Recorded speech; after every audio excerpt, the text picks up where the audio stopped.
जैसे कि मान लीजिए कि गैस जब होता है तो गैस क्यों होता है पहले इसको जानना है। तो हमारा जो पेट है वो मतलब पेट का जो दौरान है वो शुरू हमारे हलक से होता है। ईसोफेगस जो है एक नाली है जो स्टोमक में खुलती है वो नाली, और स्टोमक जो है वो डुडेनल से होके स्मॉल इंटेस्टाइन लार्ज इंटेस्टाइन तक पहुंचती है और उसके बाद में रेक्टम में जाकर जमा होती है जो खाद्य है, और वो उसके बाद में हमें पैखाने से निकल जाता है। तो ये नॉर्मल जो सिस्टम है, अगर इस सिस्टम में अगर हम माने अपना खान पान दुरुस्त नहीं करेंगे तो गैस की बीमारी हम अच्छा नहीं कर पाएंगे।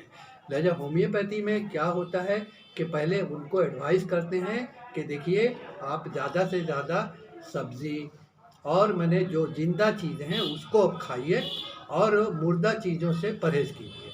और दूसरी बात है कि अपना मामूल जो है वो पहले उसको मामूल जो है अपनी ज़िंदगी का मामूल को बदलिए। खाने जो है कम से कम सोने से 3-4 घंटे पहले खाइए। यहाँ तो लोग माने 12 बजे 1 बजे खाना खाते हैं और बिस्तर पर चले जाते हैं, तो इसलिए उनको बीमारी लाक होती है। ज़्यादातर बीमारियाँ जो है देखिएगा हार्ट की जो बीमारियाँ हैं वो ज़्यादातर सर्दी के मौसम में ज़्यादा होती हैं।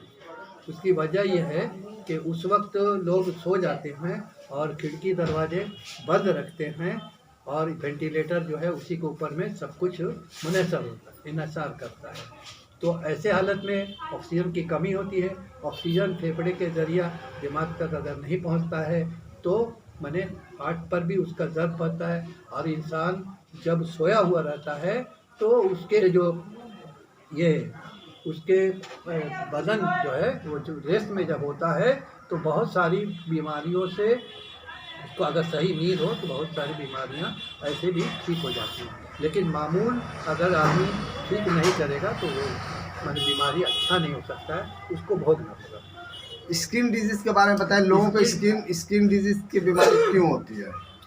स्किन डिजीज जो है माने मुख्तलिफ किस्म के होते हैं। तो फंगस माने अटैक होता है, या माने समझ लीजिए कि आम तौर से बीमारी जो है स्किन डिजीज के बारे में ये सोचा जाता है कि स्किन में जो इरप्शन होता है वो स्किन का इलाज अगर लगा के करें या स्किन के बारे में सोच के इलाज करें तो वो बहुत दिनों तक हमको भोगना पड़ता है। लेकिन स्किन क्या है, स्किन कोई डिजीज होता है, कोई इरप्शन होता है, तो वो क्यों होता है? वो इरप्शन होता है हमारे अंदर जो बीमारी है, हमारे अंदर जो बीमारी है वो स्किन में वो जब बीमारी बहुत ज़्यादा मुजम्मन हो जाती है, पुरानी हो जाती है और मैंने सही से इलाज अगर नहीं होता है तो स्किन पर उसका मैंने हम असर देखते हैं। मुख्तलिफ़ तरीक़े से मुख्तलिफ़ किस्म के पिंपल्स निकलते हैं, दाने निकलते हैं, खुजली वाले मैंने स्किन में मैंने इरप्शन होते हैं। उसके अलावा मान लीजिए कि ये दाद होता है जिसको रिंगवर्म बोलते हैं। उसके अलावा एक्जिमा होता है, मुख्तलिफ़ किस्म की बीमारियाँ होती हैं। तो ये जो है मैंने इसका इलाज करने से पहले मैंने मैदा को दुरुस्त करना है और उसका पहले इलाज करने की ज़रूरत है।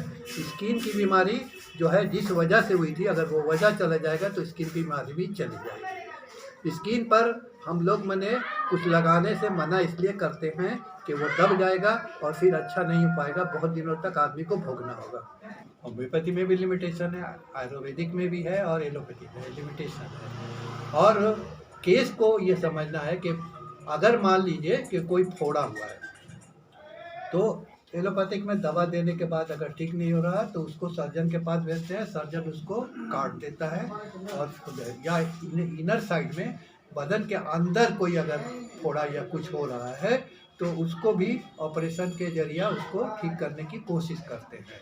आप लोगों ने देखा होगा कि जो गॉल ब्लैडर स्टोन वगैरह होता है तो ऐसे में क्या होता है कि डॉक्टर मैंने एडवाइस करता है कि इसको ऑपरेशन करके निकाल दिया जाए, तो क्या करते हैं पूरी थैली को निकाल देते हैं और इसके बाद में फिर बहुत सारे कॉम्प्लिकेशंस होते हैं। इसलिए कि नेचुरल जो मेथड है, नेचुरल जो चीज़ है उसको हम जिस्म से बाहर कर दिए तो जाहिर है कि कुदरत के बनाई हुई चीज़ जो है उसका माने to every action there is equal and opposite reaction, तो वैसा रिएक्शन होता है। आमतौर से हमने देखा है कि जो लोग जिनका मैंने गॉल ब्लैडर का ऑपरेशन होता है, औरतें और मर्द, यानी या तो बहुत दुबले हो जाते हैं या तो बहुत मोटे हो जाते हैं। तो इसकी वजह वही है कि जो नॉर्मल तरीके से जो एब्जॉर्प्शन होना चाहिए, जो नॉर्मल तरीके से जो चीज़ें होनी चाहिए, वो माने नहीं हो पाती है, जिसके वजह से उनको दूसरी बीमारियां ला जाती हैं। शुक्रिया।